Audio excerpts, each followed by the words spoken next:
मेरा घर सब जगह है, मैं इसे उत्सुकता से खोज रहा हूँ। मेरा देश भी सब जगह है, इसे मैं जीतने के लिए लड़ूंगा।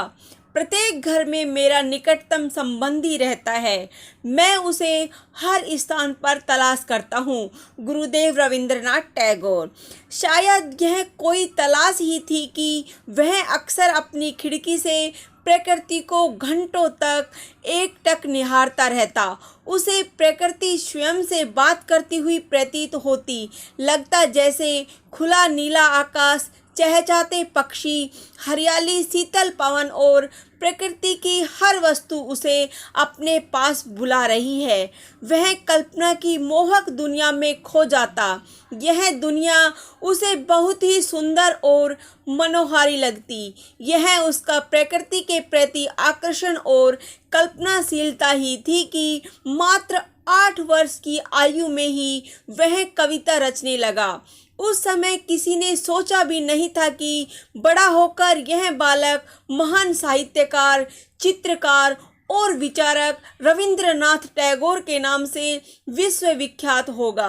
रविंद्रनाथ टैगोर का जन्म 7 मई सन 1861 को कोलकाता में हुआ था। इनके पिता का नाम श्री देवेंद्रनाथ टैगोर व माता का नाम शारदा देवी था। रविंद्रनाथ टैगोर को घर के लोग प्यार से रवि कहकर पुकारते थे। उन दिनों बच्चों के लिए मनोरंजन के कोई विशेष साधन जैसे फिल्में, टेलीविज़न, वीडियो गेम आदि नहीं थे। इसलिए नन्हा रवि अपनी कल्पना की दुनिया में ही मस्त रहता, जिसमें उसके मित्र राजकुमार, जादूगरनियां, परियां व राक्षस होते।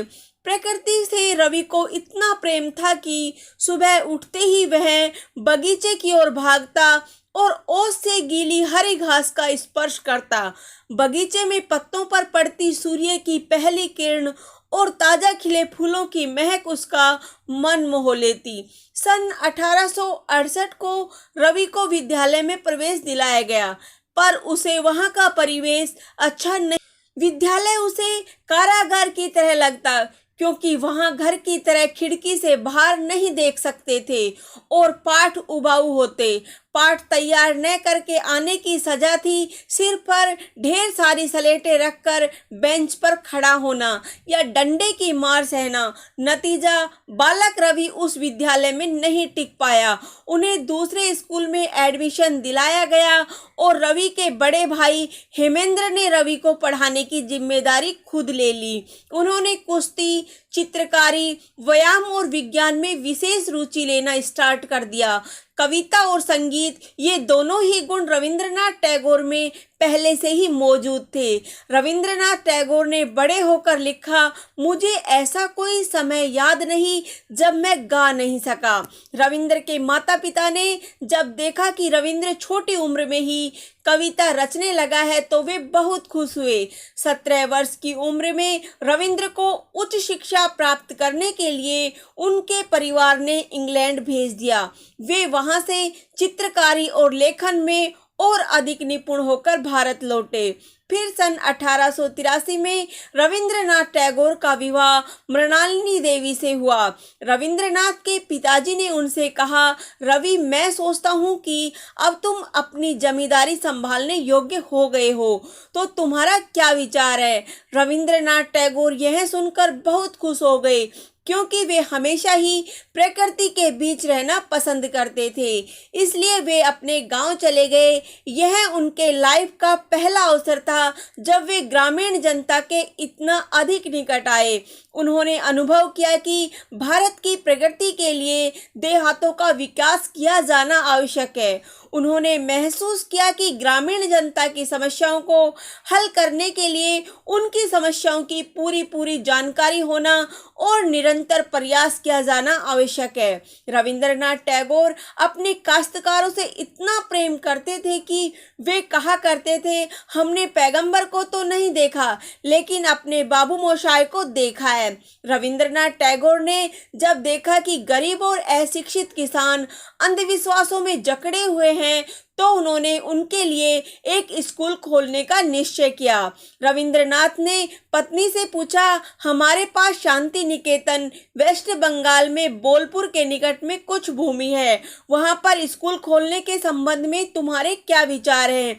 यह अत्यंत पवित्र कार्य होगा, मृणालिनी बोली। इसके बाद मृणालिनी ने टैगोर को थोड़ा छेड़ते हुए कहा, लेकिन मैंने तो सुना है कि आपने तो कभी स्कूल में पढ़ना पसंद ही नहीं किया। तब टैगोर बोले, हाँ सच है, लेकिन मैंने ऐसे स्कूल को खोलने की योजना बनाई है जो चार दीवारी से घिरा नहीं होगा। वास्तव में उन्होंने जिस प्रकार से स्कूल की कल्पना की उसे साकार भी किया। आज शांति निकेतन के रूप में इस प्रकार का स्कूल हमारे सामने है। इस विद्यालय में कक्षाएं खुले वातावरण में वृक्षों के नीचे लगती है। इस स्कूल की स्थापना में रविंद्रनाथ को अत्यंत संघर्ष झेलने पड़े, लेकिन वे खुश थे क्योंकि यह बहुत शुभ कार्य था। शांति निकेतन की स्थापना के पश्चात कई दुखद घटनाओं का तांता लग गया। पहले रविंद्रनाथ की पत्नी, फिर पुत्री तथा पिता का निधन हो गया और उसके कुछ दिनों बाद उनका छोटा बेटा भी चल बसा। रविंद्रनाथ ने अपने दुख को हृदय की गहराइयों से दबाकर अपना सारा ध्यान स्कूल चला। उन्होंने स्कूल में ऐसा शैक्षिक माहौल बनाया जिसमें अध्यापक और विद्यार्थी एक साथ रहते और सभी मिलजुल कर कार्य करते। इस स्कूल का मुख्य उद्देश्य था शिक्षा को जीवन का अभिन्न अंग बनाना। शांति निकेतन बाद में विश्व भारती विश्वविद्यालय के नाम से विख्यात हुआ।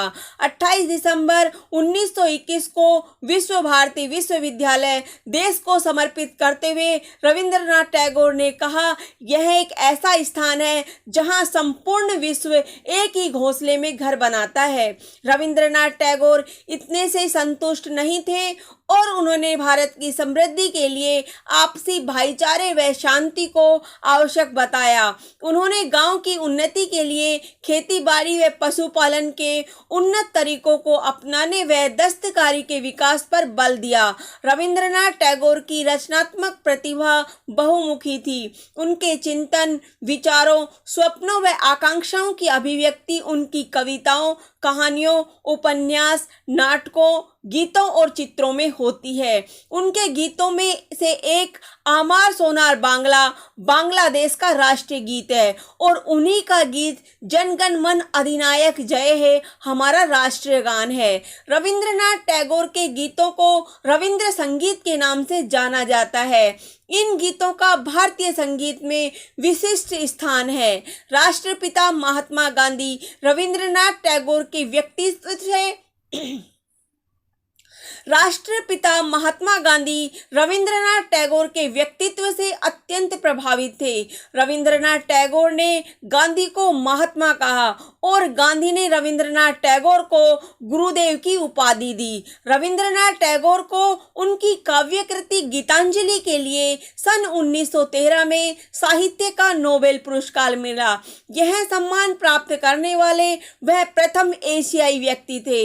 इस पुरस्कार में मिली सारी धनराशि उन्होंने शांति निकेतन में लगा दी। सन 1915 में अंग्रेजों द्वारा उन्हें सर की उपाधि दी गई। अप्रैल 1919 में जलियांवाला बाग हत्याकांड हुआ।